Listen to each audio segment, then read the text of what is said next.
W niniejszym filmie opowiemy Wam, dlaczego warto zaplanować zmiany w Waszej szkole, używając metody partycypacyjnego planowania przestrzeni.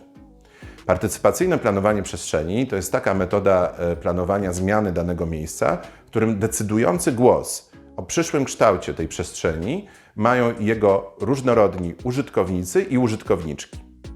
Zastanówmy się przez chwilę, jakie są korzyści z planowania partycypacyjnego. Po pierwsze, planowanie partycypacyjne daje poczucie współwłasności przestrzeni przez różnych użytkowników. Przestrzeń publiczna, wspólna, często traktowana jest jako niczyja. Gdy planujemy ją z udziałem innych, to inni dużo chętniej będą czuli się za nią odpowiedzialni. Po drugie, planowanie partycypacyjne pozwala na lepsze dostrzeżenie problemów i mniejsze ryzyko nieuwzględnienia potrzeby określonej grupy użytkowników, a to wcale nierzadko zdarza się nawet profesjonalnym pracowniom architektonicznym. Po trzecie, planowanie partycypacyjne korzysta z potencjału różnorodności użytkowników, jest bardziej pomysłowe, kreatywne. Po czwarte, planowanie partycypacyjne pomaga rozwiązać kwestie konfliktowe, pozwala na znalezienie dobrych, akceptowalnych przez wszystkich rozwiązań. Po piąte, planowanie partycypacyjne integruje użytkowników wokół przestrzeni, zwiększa poczucie utożsamiania się z danym miejscem. Proces partycypacyjny generalnie możemy podzielić na 3 etapy. Badanie, czyli dokładna analiza wybranej przestrzeni, tego jak funkcjonują w niej użytkownicy, jej mankamenty, potencjały, potrzeby użytkowników, które przestrzeń powinna lub mogłaby zaspokajać. Warsztaty, w których biorą udział przedstawiciele wszystkich grup użytkowników przestrzeni, podczas których ustala się priorytetowe funkcjonalności przestrzeni oraz ich rozmieszczenie. Inwestycja, która powinna wieńczyć każdy proces partycypacyjnego planowania. Bez niej poprzednie etapy będą tylko niespełnioną obietnicą zmiany.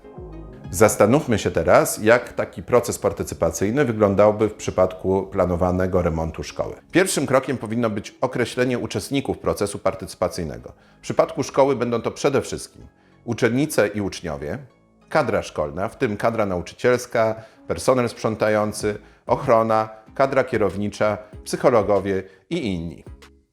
Rodzice uczniów i uczennic. Badania poprzedzające warsztaty mogą odbywać się na wiele różnych sposobów i powinny objąć wszystkie grupy użytkowników. Ważne, aby ustalić wpierw, co dokładnie chcemy zbadać. Na przykład mankamenty, potencjały poszczególnych przestrzeni szkoły. Czego brakuje na terenie szkoły, co nam najbardziej przeszkadza. Gdzie czujemy się najlepiej w szkole, gdzie najgorzej i dlaczego. Co dodać, abyśmy czuli się w niej lepiej. Historie, w tym pamiątki, zdjęcia związane z przestrzeniami szkoły. Badania możemy przeprowadzić m.in. w formie wywiadów z przedstawicielami wszystkich grup użytkowników, ankiety rozdawanej fizycznie w szkole oraz zamieszczonej w internecie, tablic umieszczonych w różnych przestrzeniach szkoły lub na przykład pudełka na pomysły użytkowników. Przyklejania kartek z wypisanymi problemami i pomysłami bezpośrednio na wybranych przez użytkowników przestrzeniach. Obserwacji dotyczących użytkowania przestrzeni przez różne osoby w różnych momentach dnia. Pamiętajmy, że aby badanie było możliwie dobre, musimy skorzystać z wielu różnych metod.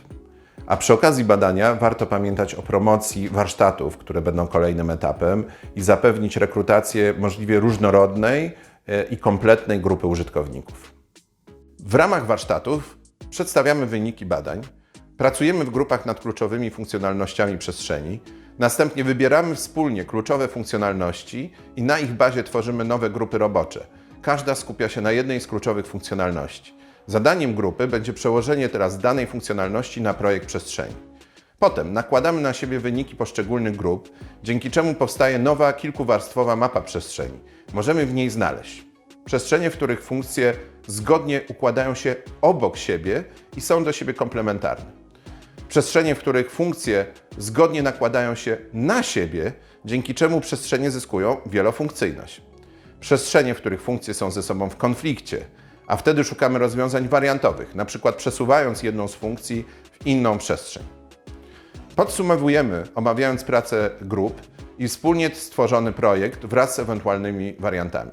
Po warsztacie opracowujemy dokładnie rekomendacje, ewentualnie tworzymy projekt i wizualizację, ale najczęściej wpisujemy rekomendacje do warunków przetargu na projekt remontu lub całą inwestycję.